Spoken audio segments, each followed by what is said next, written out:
Apa yang pertama kali mendorong Anda untuk menulis buku tentang tradisi Keduk Beji? Ya, jadi yang mendorong saya untuk menulis tentang Keduk Beji ini, saya ingin memperkenalkan budaya-budaya kearifan di Kabupaten Ngawi ini kepada dunia luar. Karena ketika menulis, maka dunia akan mengenal kita. Dan kita untuk menulis agar dunia bisa mengenal, kita harus membaca. Dengan membaca, maka kita akan mengenal dunia. Bagaimana proses riset yang Anda lakukan?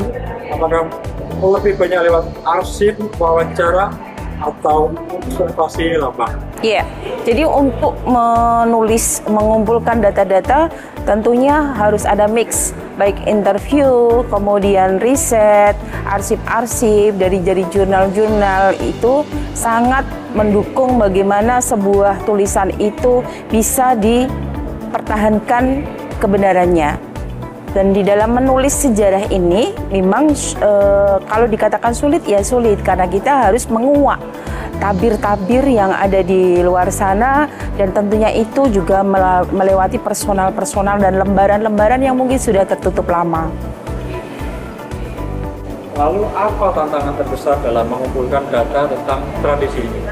Tantangan terbesar adalah bagaimana minimnya referensi sehingga kita juga harus mendominasi juga dengan menambahkan juga dengan cerita-cerita dari para sesepuh. Sementara jika sesepuh itu sudah meninggal, itu sudah terputus.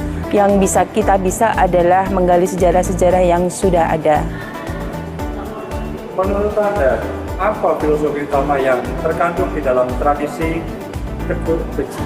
Filosofinya di situ ya, di dalam tradisi itu adalah wadah bagaimana kita menggali dan melestarikan nilai-nilai kearifan lokal dari nenek moyang kita. Dan di dalamnya tradisi itu tentunya ada gerakan-gerakan mungkin yang ada semacam budaya, ada sesaji yang bisa dijadikan sebagai simbol, karena simbol itulah di situ ada mengandung makna-makna, ada tumpengan, ada cok bakal, ada kembang, ada jenang, dan macam-macamnya.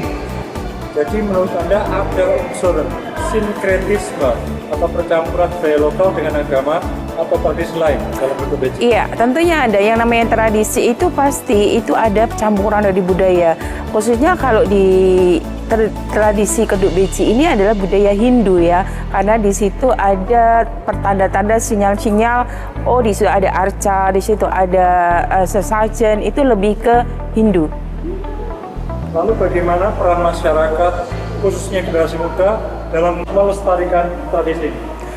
Peran masyarakat dalam melestarikan tradisi masih minim, saya pandang masih minim sekali. Apalagi mereka tidak tahu bagaimana mencari data-data itu dan kemana, caranya itu seperti apa. Karena itu dibutuhkan sebuah pengalaman yang mendalam. Kita harus belajar dari sedikit-sedikit, kemudian tidak langsung serta-merta kita bisa menulis, kemudian membuat sebuah mahakarya. Apakah ada pesan moral atau nilai kehidupan yang bisa dipetik dari tradisi ini? Ya. Bahkan bagi masyarakat modern?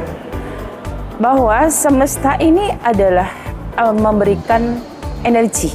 Jadi apa yang kita pakai, apa yang kita tarik hari ini, yang kita temui hari ini adalah vibrasi kita yang kita berikan kepada alam.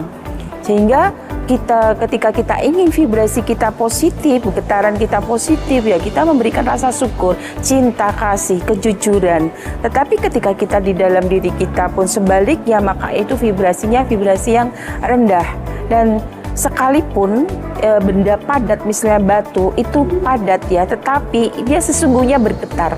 Di dalamnya ada partikel-partikel yang bergetar. Pikiran kita, bahkan hati, apa niat kita yang tersembunyi, sesungguhnya memberikan getaran-getaran vibrasi-vibrasi kepada orang lain. Maka agar hidup ini bermakna, maka bagaimana kita mengupayakan dari dalam, berikan vibrasi yang positif, karena semesta ini adalah energi, dan vibrasi itu adalah doa yang paling jujur. Apa harapan Anda terhadap pembaca setelah membaca buku ini? harapan saya pembaca tidak hanya ngikut alur yang saya tulis, tetapi membaca secara kritis bagaimana mengkritisi tulisan-tulisan ini. Karena saya yakin sehebat apapun sebuah tulisan pasti masih ada kekurangannya. Kekurangan itulah yang nanti akan dijadikan untuk penyempurnaan buku dan terbitlah untuk revisi yang kedua. Jadi revisi pertama dan revisi kedua itu adalah penyempurnaan perjalanan sebuah buku. Nanti ketika ada revisi kedua pun pastinya tidak menutup kemungkinan akan muncul juga sebuah buku Kedok Beci yang baru. Pertanyaan terakhir, maksud dan tujuan diselenggarakannya acara hari ini? Maksud dan tujuannya adalah bagaimana menggiatkan literasi. Yang kedua adalah memperkenalkan dan membuat para pemuda generasi yang milenial ini cinta kepada sejarah. Karena dengan cinta sejarah, identitas kita tidak akan pernah tertukar, identitas kita tidak akan luntur, tidak akan terbuang. Luar biasa, banyak atas waktunya, ditunggu karya-karya berikutnya.